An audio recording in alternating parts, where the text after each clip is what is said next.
Boa noite, irmãos. Graça e paz, amém? Eu confesso que eu fiquei pensando em várias maneiras de fazer uma introdução para aquilo que Deus colocou, aquilo que Deus falou comigo alguns dias atrás já, e aquilo que de alguma maneira eu fui tocado e eu quero compartilhar com muito amor e carinho com você nessa noite.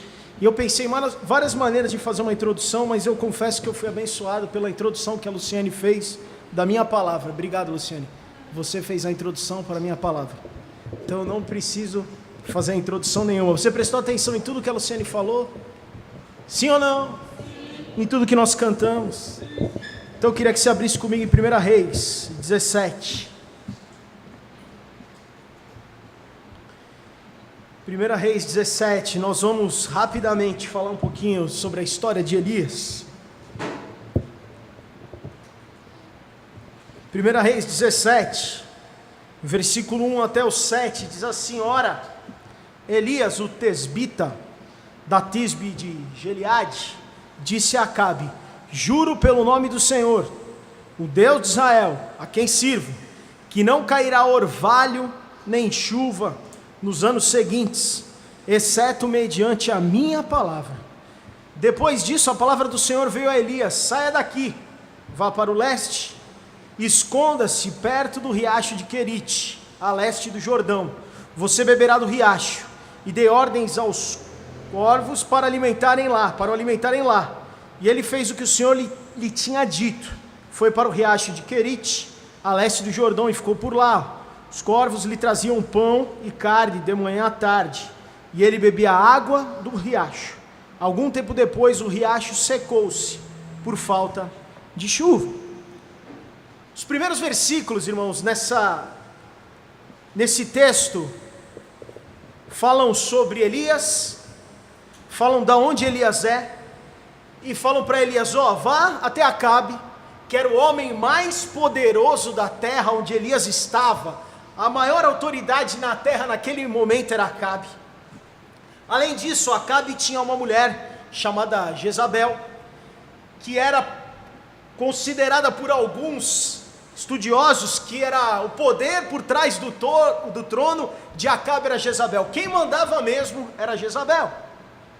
E eu confesso que nós homens podemos nessa noite concordar, porque quem manda mesmo é as mulheres, certo? Nós só obedecemos o que as mulheres mandam, certo? Casados, for diferente disso, talvez você vá dormir hoje no sofá, se você não concordar comigo. Então concorde. Quem mandava mesmo era Jezabel.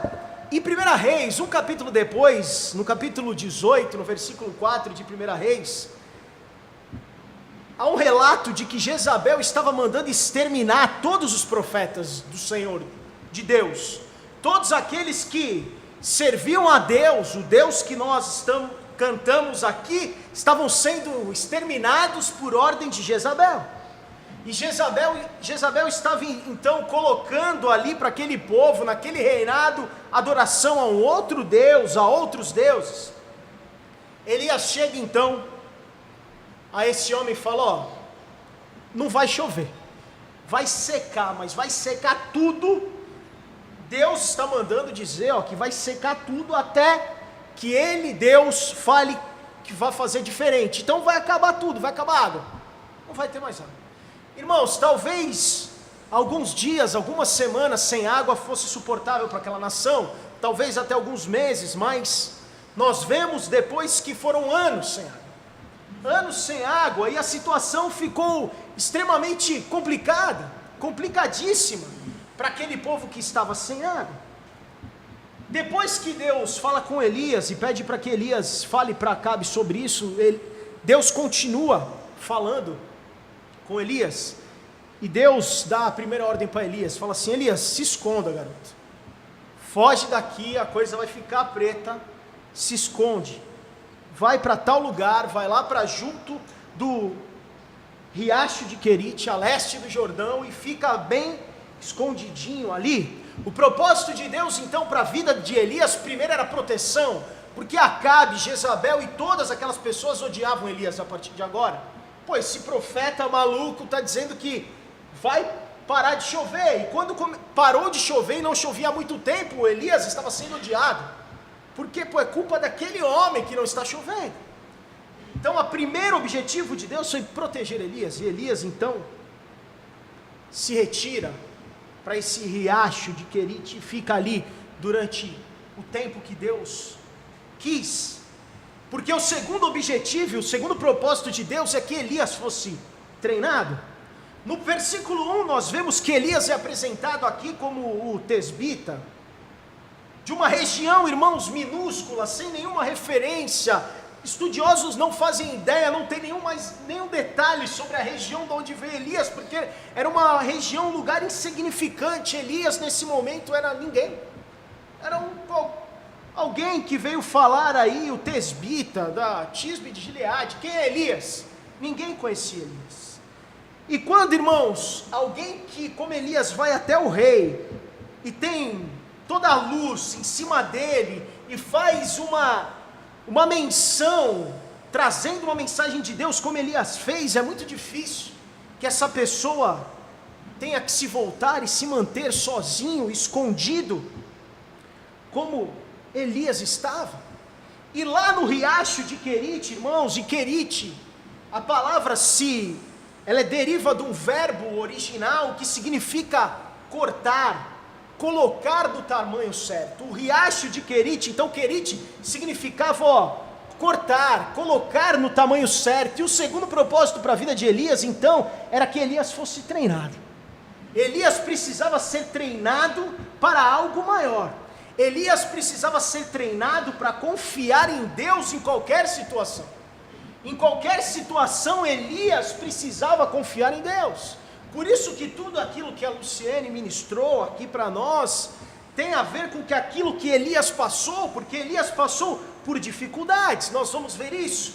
Por enquanto, se você olhar aí o versículo 6 de 1 Reis 17, se você está com a Bíblia aberta, olha o versículo 6, o que diz? Os corvos lhe traziam pão e carne, de manhã e de tarde, e ele bebia água do riacho. Irmãos, Elias tinha um pedaço de pão e carne pela manhã, outro sanduíche à tarde, e durante todo o dia Elias tinha água fresca do riacho. Elias estava de férias, Elias estava numa boa, tranquilo, deve ter engordado nesse período, porque Elias ficava sentado, vinha o corvo, pão, à tarde outro corvo, pão, água fresca no riacho. Elias estava de férias, sombra e água fresca para Elias. O problema, irmãos, é que o versículo 7, foi o último versículo que nós lemos, diz o seguinte: algum tempo depois, o riacho secou-se, por falta de chuva. Aquela mesma chuva que Elias falou, não vai chover, e se não vai chover, vai tudo ficar seco. Aquela promessa que Elias tinha feito a Acabe e estava acontecendo, agora afeta Elias. E um cara chamado A.W. Tozer diz o seguinte, preste atenção: não creio que Deus possa abençoar abundantemente alguém até que esta pessoa seja profundamente ferida por Ele. Não creio que Deus possa abençoar abundantemente alguém até que essa pessoa seja profundamente ferida por Ele. Você pense no seu ano, e foi o exercício que eu fiz.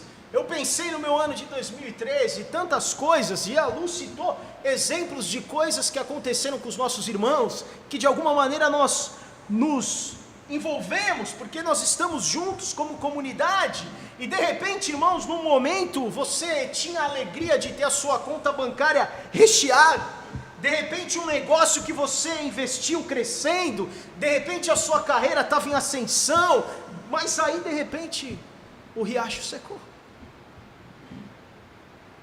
De repente você tinha a alegria de servir a Deus com toda a sua força, com tudo aquilo que você podia fazer, mas de repente uma enfermidade deixa você com limitações, e o riacho seca. De repente seus melhores amigos vão embora, sua empresa se transfere de lugar, vem uma enfermidade, o dinheiro acaba, o riacho seca. Pense em várias situações das nossas vidas, irmãos, durante esse ano, ou durante outros anos, nós podemos nos ver também na mesma situação de Elias, vendo um riacho seco.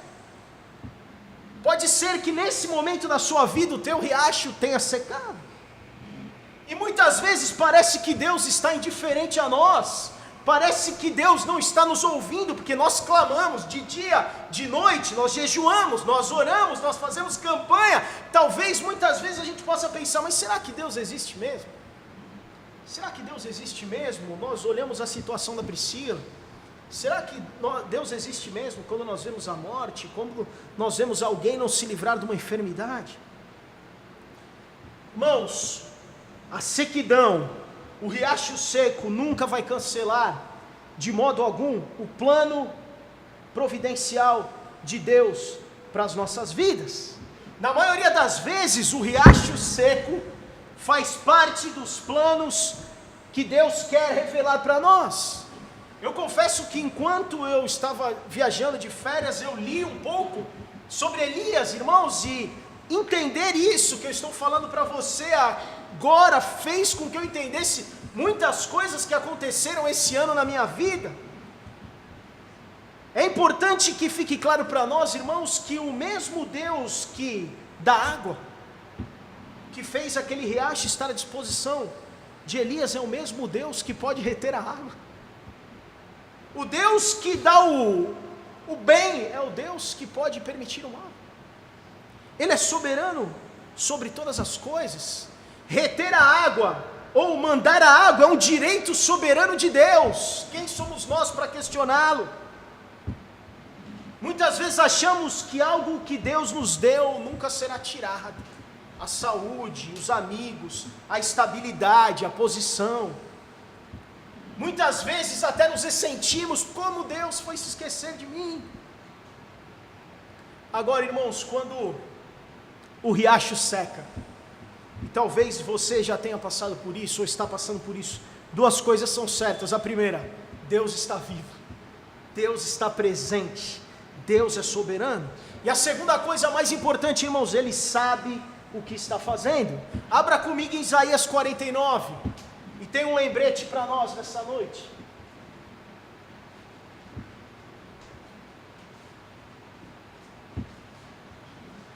Isaías 49, versículo 14 a 16, diz assim: Sião, porém, disse: o Senhor me abandonou, o Senhor me desamparou. E agora vem a resposta do Senhor: será que uma mãe pode esquecer do seu bebê, que ainda mama, e não ter compaixão do filho que gerou? Embora ela possa se esquecer, eu não me esquecerei de você. Veja, eu gravei você nas palmas das minhas mãos, seus muros estão sempre diante de mim. Ele nunca se esquece de nós, irmãos. Nós estamos permanentemente escritos nas palmas das mãos do Senhor, de Deus. Ele não esquece de nós, em nenhum momento da nossa vida, por mais breve que seja, por mais que a sequidão venha, que o riacho seque, que venha o deserto, não importa, não importa. Ele sabe onde estamos nas palmas das suas mãos. Ele sabe o que fazemos, Ele sabe como sentimos. Mas Leandro, eu estou no riacho seco, eu estou no deserto, eu estou na luta, eu estou na prova, eu estou na dificuldade. Isso mesmo. Nesse momento é o exato lugar onde Deus quer que você esteja. Confie em Deus, enquanto você passa por isso. Isaías diz: uma mãe pode até esquecer do filho, mas Deus não esquece de nós, não. Deus não esquece de você, Deus não esquece de mim, não importa, não importa, não importa. E o Deus que nós servimos é um Deus incansável, Ele nunca desiste de nós, e Ele também, irmãos, nunca desiste de um regime de treinamento, porque como Elias estava sendo treinado, eu e você estamos sendo treinados. E é interessante, irmãos, que muitas vezes nós estamos passando por situações para que uma resposta de oração nos chegue, porque nós pedimos: Deus, me dá firmeza, me faz mais gracioso, me faz alguém mais compassivo, me ensina a ter fé, me faz alguém forte. Nós oramos, nós pedimos isso, e vem as lutas, e vem as provas, para que eu e você possamos ser firmados naquilo que nós pedimos. Você quer ser forte? Então eu vou te dar algo para que você seja forte, para te fazer forte. Você precisa ser treinado. Elias precisava ser treinado. Até o momento Elias era simplesmente o tesbita. Irmãos, 4 lições rápidas sobre Querite, sobre o riacho. Primeiro, nós precisamos entender, talvez até desejar, ser deixados, ser treinados, ser deixados de lado, tanto quanto nós desejamos ser usados. Nós precisamos entender isso. Um velho hino, um antigo hino de um autor desconhecido diz assim, ó: não há dor que seja sem divino fim. Nenhuma dor não há dor que seja sem divino fim. Toda dor tem um fim divino. Faze, ó Deus, que a igreja compreenda assim, e apesar das trevas possa ver, Senhor, que tu mesmo a levas com imenso amor. Independente das dificuldades, que tem um propósito específico, Deus está junto conosco, irmãos, nos carregando em amor. Muitas vezes essas situações são situações que fazem com que nós possamos ter lições duradouras, são onde muitas lições para as nossas vidas vão ser aprendidas. Max Lucado, um autor que eu gosto muito, diz que tudo é um teste na nossa vida. Tudo é um teste. Tudo é um teste para que você seja de alguma maneira aprovado ou não. Mas aprovado para quê, Leandro? Aprovado para que nós possamos caminhar, como a Lu disse, para a estatura de varão perfeito. Nós possamos avançar de fé em fé, para que possamos dizer como Paulo: oh, eu completei a carreira, eu posso guardar a fé agora. Somos treinados. A segunda coisa, irmãos, é que a direção de Deus, aquilo que Deus nos direciona, aonde estamos hoje, irmãos, inclui também a provisão de Deus. Deus manda Elias para aquele lugar, mas Deus também provê para Elias. Tem uma história num livro de um autor chamado Vance Havner, que ele conta a história sobre os produtores de algodão numa região sul dos Estados Unidos. Era a região mais forte de algodão naquela época, há muitos anos atrás. Aqueles produtores eram muito ricos, porque vendiam muito algodão, era uma coisa que eles tinham total domínio e controle daquela produção, do mercado de algodão. E teve um determinado momento que veio uma praga, chamada gorgulho do algodão, e essa praga então consumiu toda a produção, ao ponto de eles não poderem mais plantar algodão. Eles não podiam mais plantar algodão, até que um deles teve uma ideia: se a gente não pode mais plantar algodão, então nós vamos plantar amendoim. E eles plantaram amendoim, irmãos, e a plantação de amendoim, aquilo foi muito maior que o algodão, e aqueles homens tiveram mais sucesso de que todos os anos que eles plantaram algodão, e eles tiveram mais dinheiro do que eles tinham quando eles tinham a plantação de algodão. Aquela praga, aquilo que muitas vezes era ruim, se transformou em bênção. Aquilo que parecia uma maldição voltou em bênção, irmãos. Muitas vezes você pode lembrar a história da tua vida, você pode lembrar aí o que se passou com você esse ano, outros momentos. Talvez Deus tenha mandado na minha vida, na tua vida, um gorgulho de algodão, uma praga. Nos tirou da rotina, até para que a gente pudesse encontrar novas maneiras de viver, situações financeiras, privações, doenças, perda de posições, problemas. E muitas vezes nós fomos ou seremos transformados em melhores agricultores, levados a produzir melhores frutos. Muitas vezes a melhor coisa que pode nos acontecer, irmãos, é o gorgulho do algodão. Muitas vezes a melhor coisa que pode nos acontecer é como Elias ter sido mandado para o riacho de Querite. Terceira coisa, precisamos aprender a confiar em Deus dia após dia. Leandro, eu já ouvi isso 100 vezes, talvez eu precise, e você também, ouvir mais 100, mais 1000, talvez nós vamos precisar ouvir isso todos os dias. Talvez ouvir isso todos os dias não seja suficiente para que nós possamos entender isso. Nós não podemos viver o amanhã hoje. Amanhã é outro dia. Nós não podemos. O amanhã pertence a Deus. Eu não sei o que vai acontecer amanhã, irmãos. Eu não sei. De jeito nenhum, não tenho como saber. William Elliot diz o seguinte: a razão porque muitos de nós estão extenuados, tensos, cansados, distraídos, ansiosos, é que nunca conseguimos dominar a arte de viver um dia após o outro.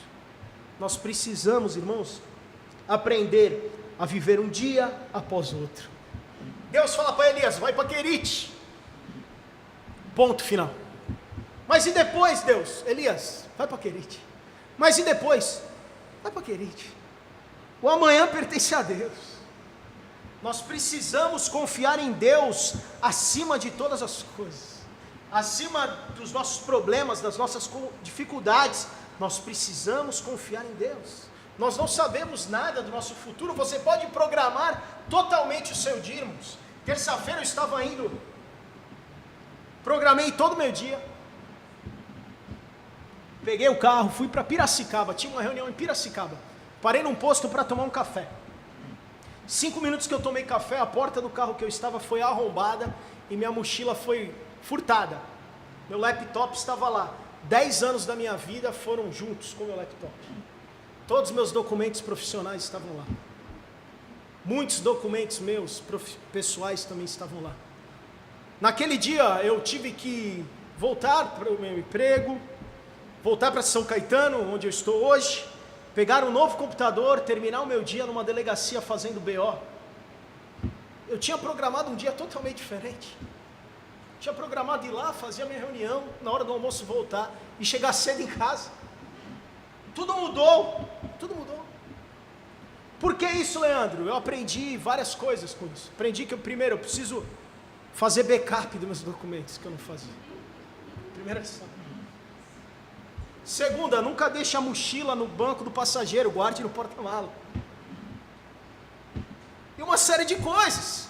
Eu poderia ter aprendido de outra maneira, que eu precisava fazer backup, mas agora eu aprendi na força. Há 10 anos que eu não fazia backup, que eu não só guardava as minhas coisas num outro DVD, num CD, em qualquer outro lugar.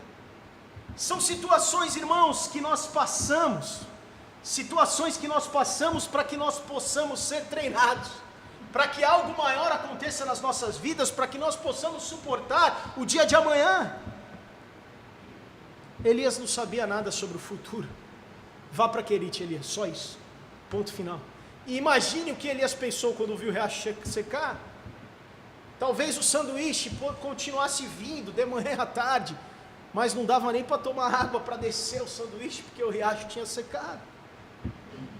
A quarta coisa, irmãos, um riacho seco, normalmente, é sinal do prazer e nunca do desapontamento de Deus em relação à nossa vida. É sinal de aceitamento de Deus, não de julgamento. Ele quer nos moldar, irmãos. Nós precisamos ser moldados. Se algum de nós aqui já estivesse pronto, já teria sido arrebatado.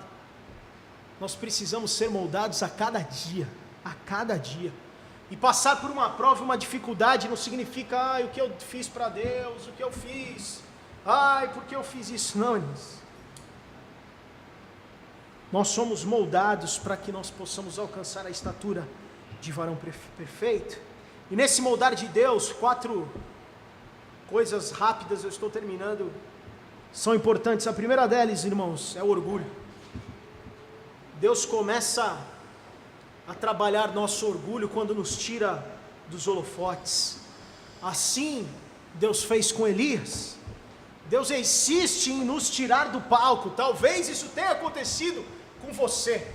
Esse ano para mim foi um ano, irmãos, que eu pude mudar a minha chefia, e os irmãos sabem que eu compartilho muito isso com os irmãos, mas foi um ano, irmãos, que eu confesso que eu fui tirado dos holofotes, porque as pessoas que trabalhavam comigo antes apostavam muito em mim, achavam que que tinha um grande potencial, e a minha nova chefa, uma chinesa, gente boa, disse assim para mim: sabe qual é o teu problema? Você foi super valorizada. Os 10 anos que você está aqui, você foi super valorizado. Ninguém nunca falou a verdade para você. E você tem esse defeito, esse defeito, esse defeito, esse defeito, esse defeito, esse defeito. Tudo isso. Mas os outros falavam que eu não tinha defeito nenhum, que eu era perfeito.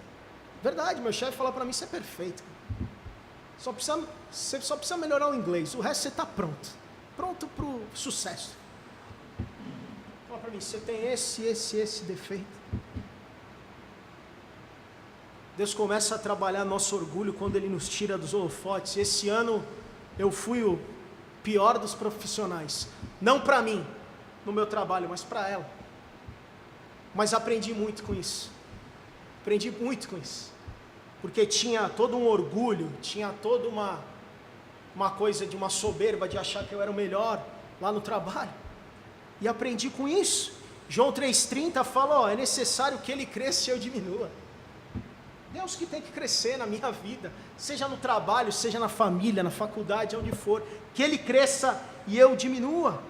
E quando nós deixamos o orgulho de lado, nós aprendemos a ser submissos.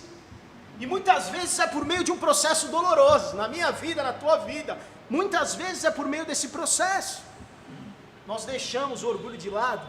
Uma outra coisa é o medo, irmãos.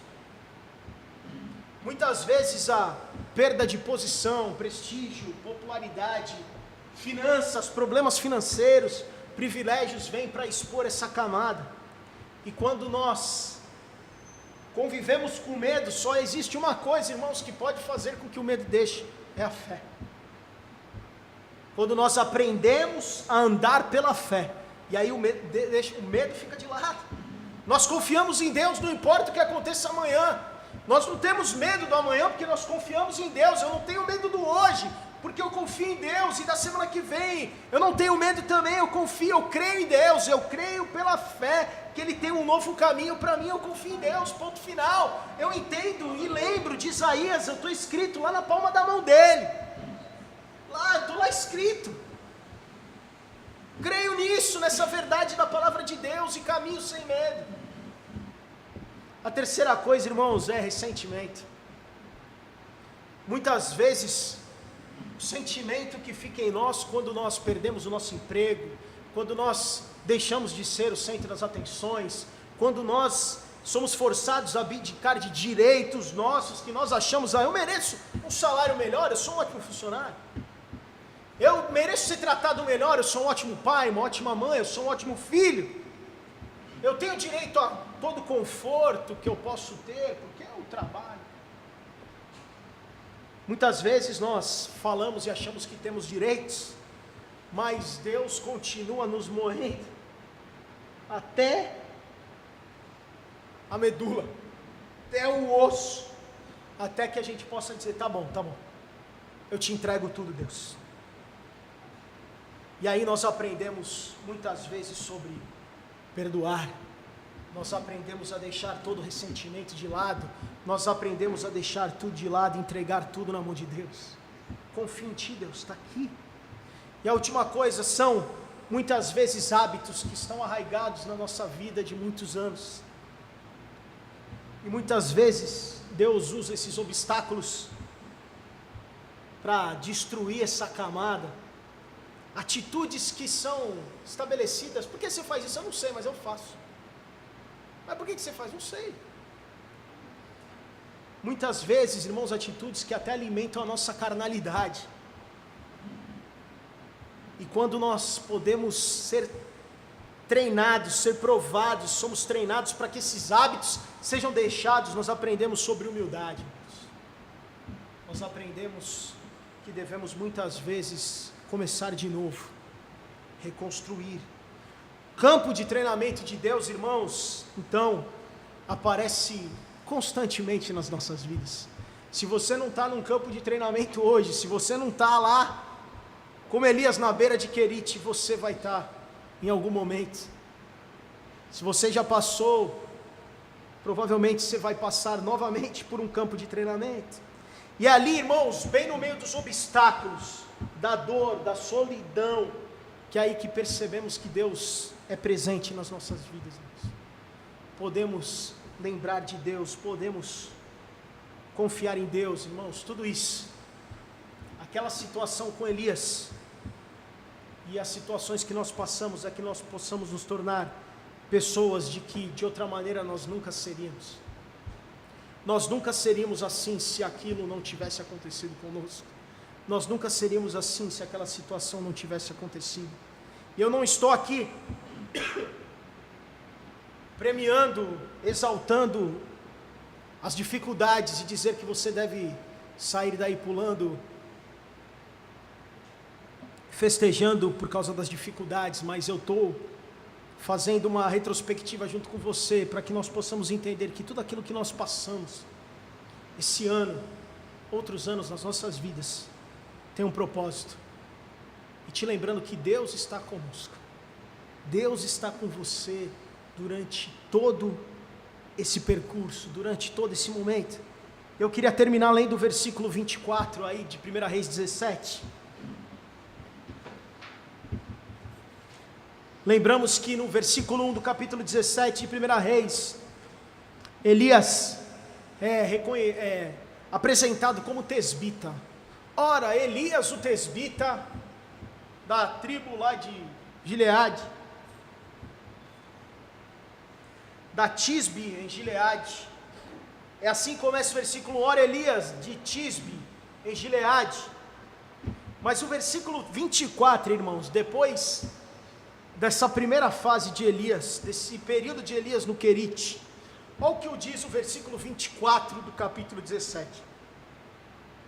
Então a mulher disse a Elias: ora, sei que tu és um homem de Deus, e que a palavra do Senhor vinda da tua boca é a verdade.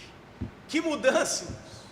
O treinamento deu certo, o tesbita agora é o homem de Deus, é um homem que fala palavras de Deus, e aquilo que vem da boca dele é de Deus, e aquilo que vem da boca dele é verdade.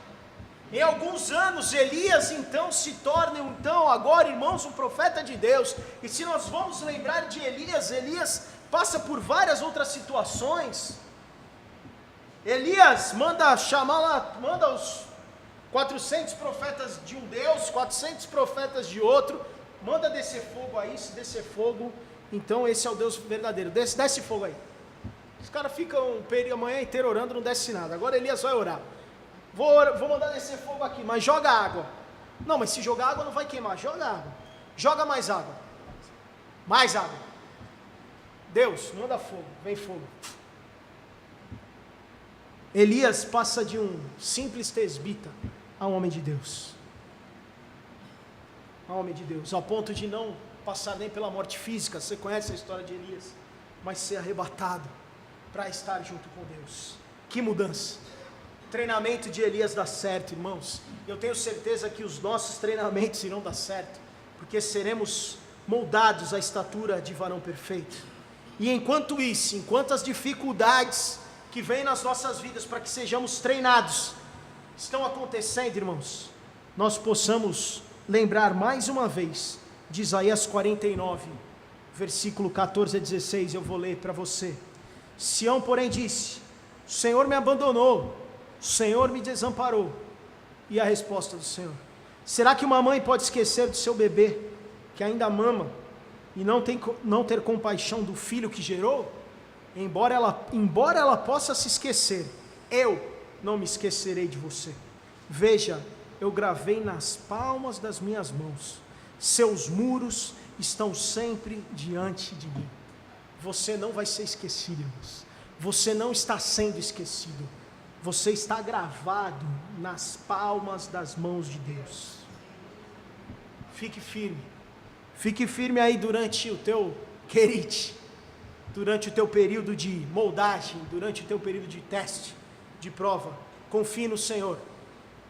E com certeza você será moldado para algo melhor, para algo maior, para ser alguém melhor, estatura de varão perfeito. Em nome de Jesus. Amém, queridos? Feche teus olhos, vamos orar. Senhor Deus e Pai, nós vemos tantas dores, tantas dificuldades, nós vemos tantas situações, Pai, que vivemos, passamos, umas tão maiores que as outras, Pai. Parece que muitas vezes, quando passa uma tempestade, uma maior vem, Pai, estamos vivendo em prova, em situações de teste a cada dia nas nossas vidas, Pai. E a minha oração é que Tu fortaleça cada um dos meus irmãos, Pai. Que Tu possa lembrá-los, Pai, que eles estão escritos nas palmas das Tuas mãos, Pai. E que eles possam confiar em Ti, deixar o orgulho de lado, Pai, deixar todo o hábito arraigado, Pai. Confiar, Pai. Confiar, ter fé, Pai. Ter fé, confiar em Ti, Pai, porque Tu és o Deus, Pai, Tu és o Deus soberano sobre todas as coisas, Pai, e não há nada que foge do Teu controle, Pai, nada que foge do Teu controle, Pai, e nós podemos nessa noite glorificar em Teu nome. Tu é maior que todos os nossos problemas, como nós cantamos, Pai, Tu és maior. Nós queremos confiar em Ti, Pai, nós queremos confiar em Ti para o amanhã, confiar em Ti para o depois do amanhã, para a semana que vem, para o ano que vem, Pai. Nós queremos confiar em Ti, nos ajuda a lembrarmos que Tu estás conosco, por mais dura que seja a prova, Pai, por mais duro que esteja sendo o treinamento, Pai, Tu estás conosco, Pai, Tu estás ao nosso lado, Pai, que isso seja uma verdade trazida à memória a cada minuto nas nossas vidas, para que possamos caminhar, avançar, prosseguir para a honra e glória do Teu nome, Jesus. É a minha oração nessa noite. Amém. Abençoe.